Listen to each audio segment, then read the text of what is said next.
الحمد للہ وحدہ والصلاة والسلام علی من لا نبی بعدہ، اما بعد۔ کیو ٹیلی ویژن دیکھنے والے تمام ہی ناظرین کو، پوری دنیا میں اس وقت ہماری ٹرانسمیشن دیکھی جا رہی ہے، سب کو بہت ہی خلوص کے ساتھ عامر لیاقت حسین کا السلام علیکم۔ آئیے اپنی اصلاح کریں، ہمارے پروگرام ہے ناظرین کرام، اور آج کے دن کو بڑی خاص نسبت حاصل ہے، کیونکہ آج نبی کریم صلی اللہ علیہ وآلہ وسلم کے گھرانہ نور کے ایک مثل نور امام علی مقام سیدنا حسن رضی اللہ تعالی عنہ کا یوم ولادت ہے۔ ناظرین کرام، ایک روز ایک شخص امام حسن رضی اللہ تعالی عنہ کے پاس آیا اور کہنے لگا کہ میں گناہگار انسان ہوں، مجھ سے گناہوں کی زندگی نہیں چھوٹ رہی، پریشان۔ مجھے کوئی ایسا کام بتائیے کہ وہ کرنے کے بعد میں گناہوں سے آزاد بھی ہو جاؤں اور ایمان بھی سلامت رہے۔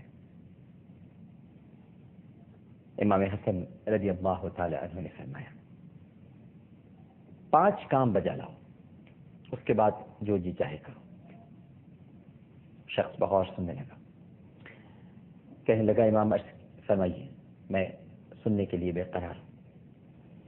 آپ نے ارشاد فرمایا کہ پہلا کام یہ کرو، تم گناہوں سے بچنا چاہتے ہو، ٹھیک ہے، بچ جاؤ گے، اور تم یہ بھی چاہتے ہو کہ ایمان بھی سلامت ہے، یہ بھی ہو جائے گا۔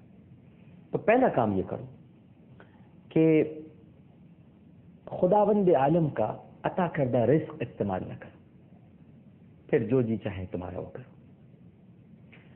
دوسرا کام یہ کرو کہ خداوند عالم کی سلطنت سے نکل جاؤ، دور چلے جاؤ کہیں، پھر جو جی چاہے تمہارا وہ کرو۔ تیسرا کام یہ کرو کہ کسی ایسی جگہ چلے جاؤ جہاں اللہ تمہیں نہ دیکھے، پھر جو جی چاہے وہ تم کرو۔ اور چوتھی بات یہ ہے کہ جب ملک الموت تمہاری روح قبض کرنے کے لیے آئیں تو ان سے کہہ دینا کہ ابھی آپ تشریف لے جائیے، میں ابھی نہیں چاہتا کہ میری روح قبض ہو، پھر جو جی چاہے تم کرو۔ اور 5واں اور آخری کام یہ ہے کہ جس وقت جہنم کا داروغہ تمہیں آگ میں ڈالنے کے لیے اٹھا کر پھینکنے لگے تو تم آگ میں کودنے سے انکار کر دو، اور پھر جو تمہارا جی چاہے تم کرو۔ اس شخص نے سنا، اور ناظرین کرام، اس نے فرمایا کہ اے امام، میں تو عاجز آ گیا، آپ نے کیا باتیں ارشاد فرما دی۔ اور اگر آپ ان 5 نصیحتوں پر ناظرین کرام غور فرمائیں، پہلی نصیحت کہ اللہ کا عطا کردہ رزق کھانا چھوڑ دو۔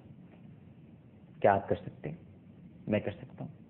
ابھی تھوڑی دیر پہلے میں اللہ ہی کا عطا کردہ رزق کھا کر آیا ہوں۔ میں کیسے اپنے رزاق کا رزق چھوڑ دوں اور اس سے انکار کر دوں؟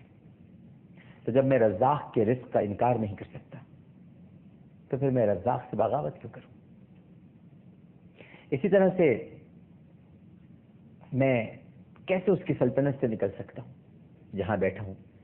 جس اسٹوڈیو میں، یہ بھی اس کی سلطنت ہے، جس جگہ یہ اسٹوڈیو بنا ہے یہ بھی اس کی سلطنت ہے، یہ پوری کائنات اس کی سلطنت ہے، کائناتیں اس کی سلطنت ہے۔ ارے ہم تو جس قبر میں دفن ہوں گے وہ بھی اس کی سلطنت ہے، کہاں نکلیں گے، کہاں بھاگیں گے؟ ہم وہ غلام نہیں جو اپنے آقا کی رسی توڑا کے بھاگ جاتا ہے، ہم تو اپنے آقا کی رسی توڑا کر نہیں بھاگ سکتے، کیونکہ ہمارا آقا مالک و مختار ہے، قادر مطلق ہے، ذوالجلال والاکرام ہے۔ تو آپ بتائیے یہ کیسے ممکن ہے؟ اسی طرح آپ یہ بتائیے کہ کون سی ایسی جگہ ہے آپ کے جی میں آئے کوئی گناہ کریں، کوئی برا کام کریں، تو کوئی ایسی جگہ ہے کہ جہاں خدا آپ کو نہ دیکھ رہا ہو؟ کوئی ہے ممکن ایسی جگہ؟ خدا ہر جگہ موجود ہے، مسلسل آپ پر نظر رکھے ہوئے ہے، نظر بھی رکھے سنوارتے بھی، وہ جان لیتا ہے نیتیں بھی، سب اسے خبر ہے۔ تو آپ مجھے بتائیے کہ پھر ایسی جگہ کون سی تلاش کریں کہ جہاں پر ہم گناہ کریں اور خدا ہمیں نہ دیکھ رہا ہو؟ یہ ممکن نہیں ہے۔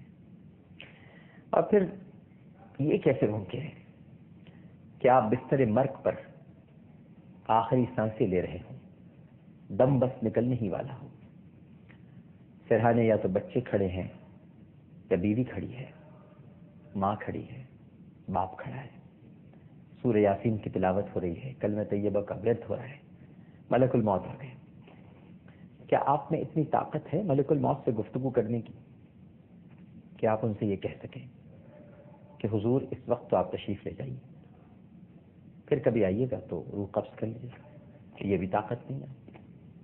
اور پھر سب سے بڑی بات یہ ناظرین کرام کہ گناہوں سے آری لدی پھدی زندگی گزارنے کے بعد جب آپ کو جہنم میں ڈالنے کا وقت آ جائے، اور اس وقت کیا آپ میں اتنی طاقت، اتنی قوت، اتنی استطاعت ہے؟